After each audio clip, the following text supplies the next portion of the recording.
ನೋಡ್ತಿದ್ದಂತೆ ಮಾಂಗಲ್ಯ ಸರ ಕದ್ದಂತ ಕಳ್ಳರು ಸ್ಕೂಟಿಯಲ್ಲಿ ಬಂದು ವ್ಯಾಘ್ರನಂತೆ ಮೇಲೆರಗಿದ್ದಾರೆ. ವಾಕಿಂಗ್ ಬಂದಂತೆ ಮಾಡಿ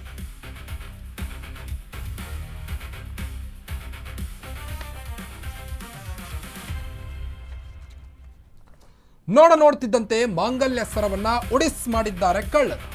ಸ್ಕೂಟಿಯಲ್ಲಿ ಬಂದು ವ್ಯಾಘ್ರನಂತೆ ಮೇಲೆರಗಿದ್ದಾರೆ. ಬೆಳಗ್ಗೆ ವಾಕಿಂಗ್ ಬಂದಿದ್ದೆ ತಪ್ಪಾಯಿತು ಅಂತ ಈಗ ಆಂಟಿ ಹೇಳ್ತಾ ಇದ್ದಾರೆ. ಮಾಂಗಲ್ಯ ಸರವನ್ನು ಸಾಲದಾಯಿತು ಕದಿಮರಿಗೆ. ಈಗ ಪಿಣ್ಯದ ದೊಡ್ಡ ಬಿದರಕಲ್ಲು ಬಳಿ ನಡೆದಂಥ ಪ್ರಕರಣ ಇದು.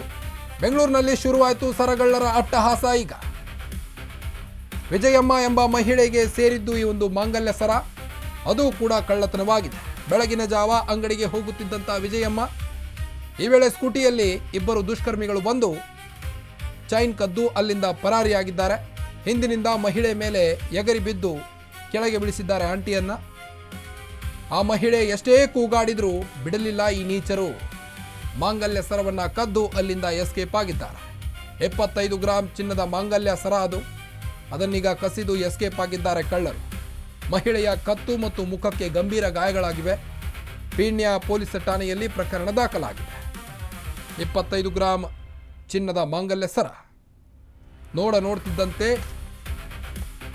ಮಹಿಳೆಯ ಒಂದು ಸರ ಕದ್ದು ಅಲ್ಲಿಂದ ಎಸ್ಕೇಪ್ ಆಗಿದ್ದಾರೆ. ಬೆಳಗಿನ ಜಾವ ನಡೆದಂಥ ಘಟನೆ ಇದು. ವಿಜಯಮ್ಮ ಎಂಬ ಮಹಿಳೆಗೆ ಸೇರಿದಂಥ ಮಾಂಗಲ್ಯ ಸರ ಹಿಂದಿನಿಂದ ಮಹಿಳೆ ಮೇಲೆ ಎಗರಿ ಬಿದ್ದು ಕೆಳಗೆ ಬೀಳಿಸಿದ್ದಾರೆ. ಮಹಿಳೆಯ ಕತ್ತು ಮತ್ತು ಮುಖಕ್ಕೆ ಗಂಭೀರ ಗಾಯಗಳಾಗಿವೆ. ಈಗಾಗಲೇ ಪೊಲೀಸರು ಕೂಡ ತನಿಖೆಯನ್ನು ಕೈಗೆತ್ತಿಕೊಂಡು ಪರಿಶೀಲನೆಯನ್ನು ನಡೆಸ್ತಾ ಇದ್ದಾರೆ. ಪಿಣ್ಯದ ದೊಡ್ಡ ಬಿದರಕಲ್ಲು ಬಳಿ ನಡೆದಂಥ ಪ್ರಕರಣ ಇದು. ಬೆಳಗಿನ ಜಾವ ಬೆಳಗ್ಗೆ ವಾಕಿಂಗ್ ಬಂದಿದ್ದೇ ತಪ್ಪಾಯ್ತಾ ನಾನು. ಬೆಳಗ್ಗೆ ವಾಕಿಂಗ್ ಹೋಗಿದ್ರಂತೆ ವಿಜಯಮ್ಮ. ಆ ಒಂದು ಸಂದರ್ಭದಲ್ಲಿ ಕಳ್ಳರು 25 ಗ್ರಾಂ ಚಿನ್ನದ ಒಂದು ಸರವನ್ನು ಕದ್ದು ಅಲ್ಲಿಂದ ಎಸ್ಕೇಪ್ ಆಗಿದ್ದಾರೆ. ನೀವು ದೃಶ್ಯದಲ್ಲಿ ಗಮನಿಸಬಹುದು.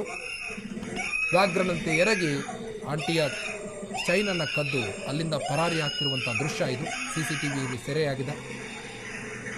ಪಿಣ್ಯ ಬಳಿ ನಡೆದಂಥ ಘಟನೆ. ಮಾಂಗಲ್ಯ ಸರವು ಸಾಲದಾಯಿತು ಕದಿಮರಿಗೆ. ವಿಜಯಮ್ಮ ಎಂಬ ಮಹಿಳೆಯ ಮಾಂಗಲ್ಯ ಕಳ್ಳತನವಾಗಿದೆ. ದೊಡ್ಡ ಬಿದರಕಲ್ಲು ಪಿಣ್ಯ ಬಳಿ ಆದಂಥ ಘಟನೆ ಇದು. ಆಂಟಿ ಎಷ್ಟೇ ಕಿರ್ಚಾಡಿದರೂ ಸಹಿತ ಅವರ ಮೇಲೆ ಅಟ್ಟಹಾಸ ಮಾಡಿ ಸರಗಳ್ಳತನವನ್ನು ಮಾಡಿದ್ದಾರೆ. ವಿಜಯಮ್ಮ ಎಂಬ ಮಹಿಳೆ ಬೆಳಗ್ಗೆ ವಾಕಿಂಗ್ ಬಂದಿದ್ದರು. ವಾಕಿಂಗ್ ಬಂದಂಥ ಸಂದರ್ಭದಲ್ಲಿ ಬೆಳಗಿನ ಜಾವ ಆದಂಥ ಘಟನೆ ಇದು. ಯಾವ ರೀತಿ ವ್ಯಾಘ್ರನಂತೆ ಎಗರಿದ್ದಾನೆ ನೋಡಿ ಆ ಕಳ್ಳ. ವಾಕಿಂಗ್ ಬಂದಿದ್ದೇ ತಪ್ಪಾಗಿದೆ ಅಂತ ಈಗ ಆಂಟಿ ಕಣ್ಣೀರನ್ನು ಸುರಿಸ್ತಾ ಇದ್ದಾರೆ. ಮಾಂಗಲ್ಯ ಸರವು ಸಾಲದ್ದಾಯ್ತು ಈಗ ಕಳ್ಳರಿಗೆ.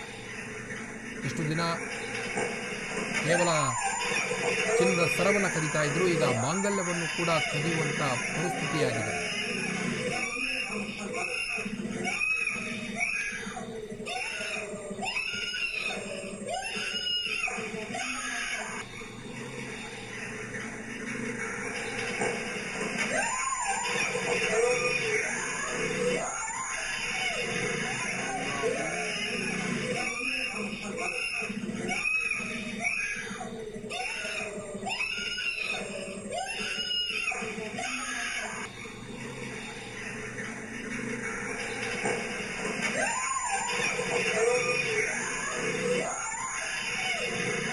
ಅಲ್ಲ, ದುಡಿ ತಿನ್ನೋಕೆ ಇವ್ರಿಗೆ ಕಷ್ಟನೋ ಗೊತ್ತಿಲ್ಲ.